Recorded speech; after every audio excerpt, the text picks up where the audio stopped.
Yo, brother, it's time for us to start talking the real, man. We've been sugarcoating too much. We've got to start calling everything out for what it is. Well, today is a good day for me because I just received the Lynx battery packs. So now I can finish putting this wheel together and start getting some riding done. I'm really looking forward to riding this wheel. I mean, the suspension, the 150 volts, be very interesting to see how that handles.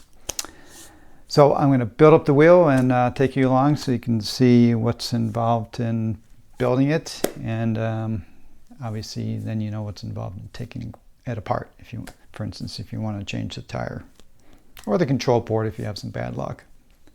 All right, I don't have the battery pack actually installed. It's just laying here, but I wanted to just show you it a little bit. Beautiful. I believe that these are, I believe all the metal on this wheel is magnesium, but not positive about that.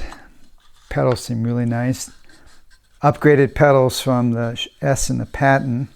As far as I know, they're not, now that you don't have these now the spikes and everything aren't like below the surface of the pedal. So they might be, might not need to go out and get new pedals. Of course, you always can. So that looks good.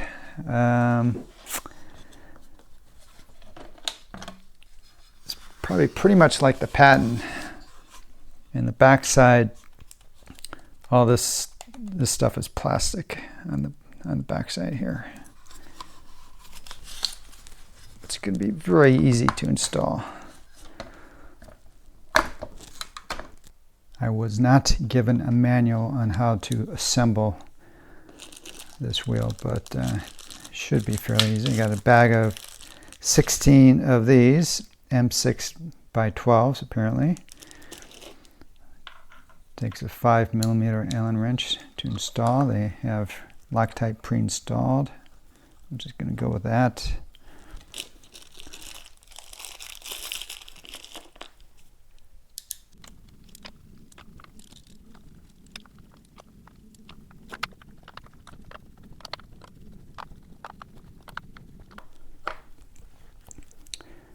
Okay, now you can use a power tool if you want to partially install these, but I highly recommend don't use a power tool to do the final tightening, because you have no sense of how tight things are if you're not using your hands.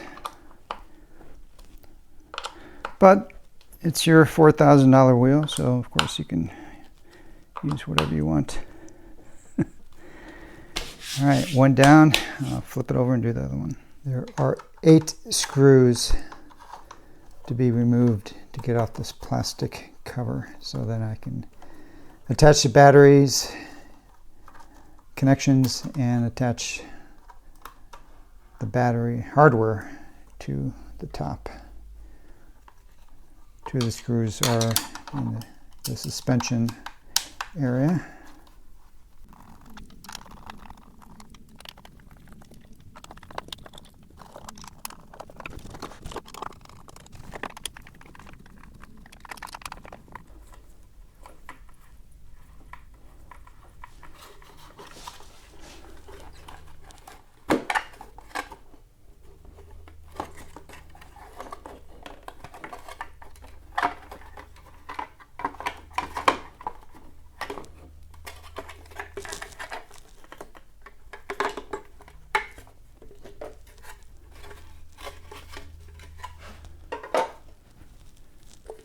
Okay, interesting. All right. So now I get to take off, looks like 1, 2, 3, 4, 5, 12 more screws to get this cover off.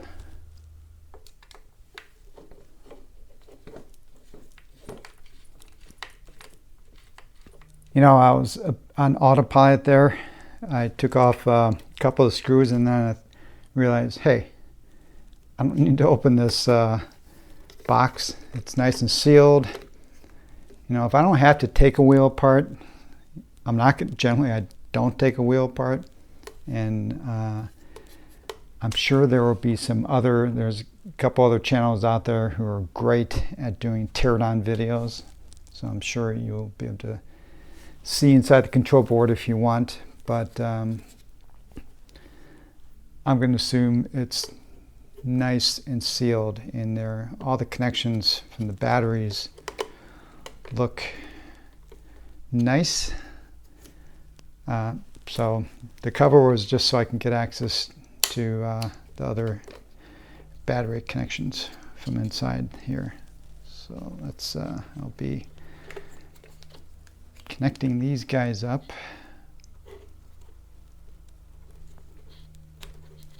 That's a nice solid connection.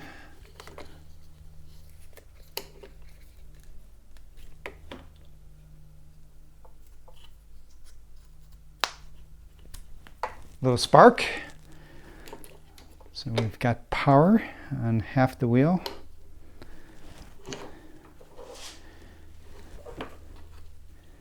And probably going to flip this to reconnect the other ones, and then I'll put the cover back on.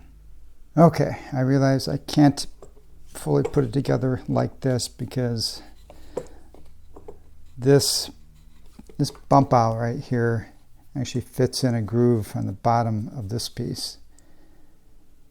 So the only way I'm going to be able to get that in here is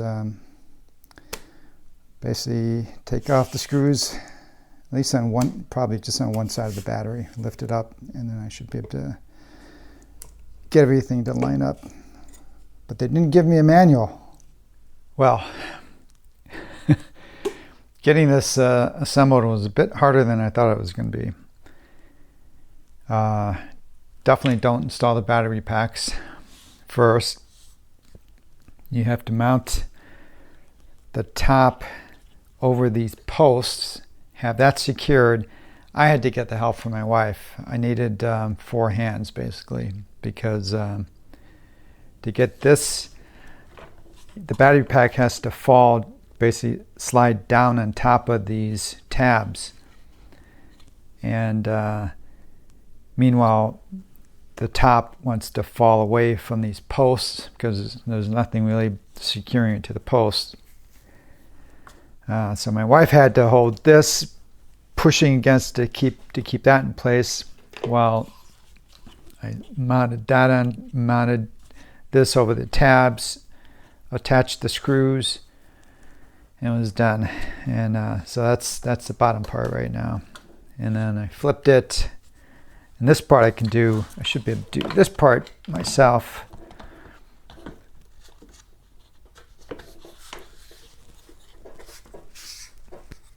Yeah, it's lining up good. So I'll attach these screws. I'm sure the factory they have a fixture that holds this place. And maybe you can do it by yourself, but since I had access to another pair of hands, I made use of them. I'm installing all the plastic exterior pieces, and I found it easiest if I installed the kickstand first. It's nice and steady now, and I can work around the wheel and put everything on. I already put the cover on, trolley handle, just got a few more pieces to install, and then I'll turn the wheel on. Okay, I have a working Lynx. Very excited. It took a while to put together. I have to say, compared to the V14, that's fresh in my head because I've been working on it. This wheel would take a lot more time to actually, like a change a tire. You'd have 2 options. One would be take off a battery, but you're going to have to take off all this stuff to do that. So that's going to be an effort. Or you could probably drop the motor by maybe, let's see. No, I think to drop the motor, you still have to take out the batteries no matter what. So this is definitely not the quickest wheel to work on compared to something like the V14 or many of the big old wheels. Trolley handle is very comfortable height. typical trolley handle in terms of strength. Again, I wish it was in the center, but based on a kind of hydraulic suspension, there's just no room for that to fit.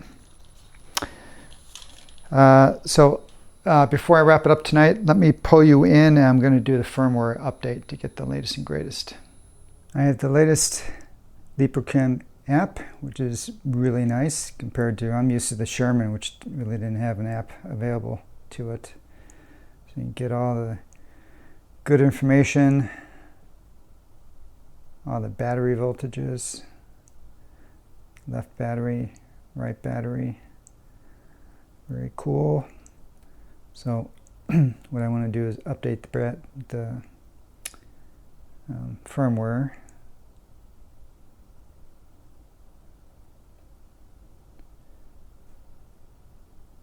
And I'll post somewhere up in the screen the translation of this upgrade, what it's doing. But I was recommended to do that as soon as I got the wheel running. So let's see if it works. It takes 10 to 30 seconds. And the wheel is on, but on its kickstand.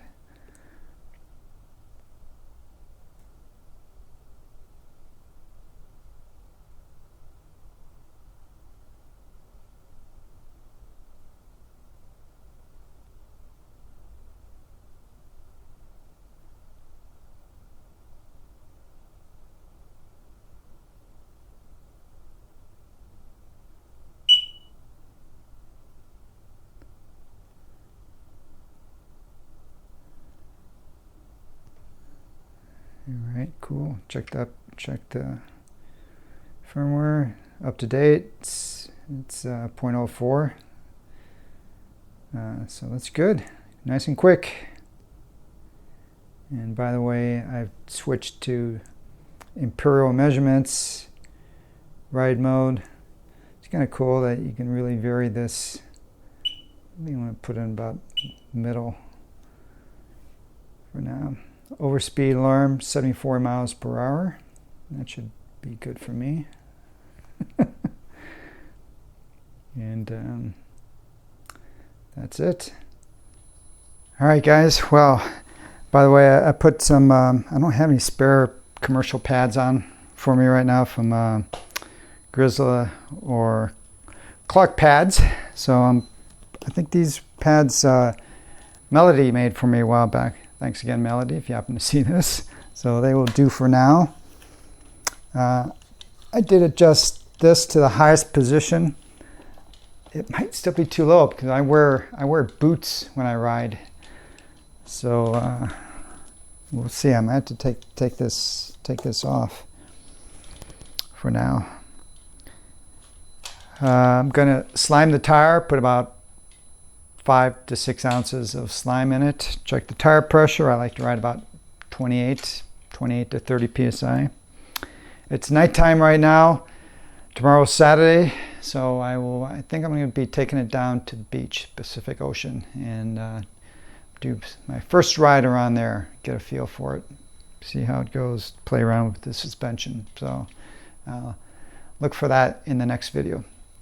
Hope this video was interesting, useful to you, and until next time, safe riding.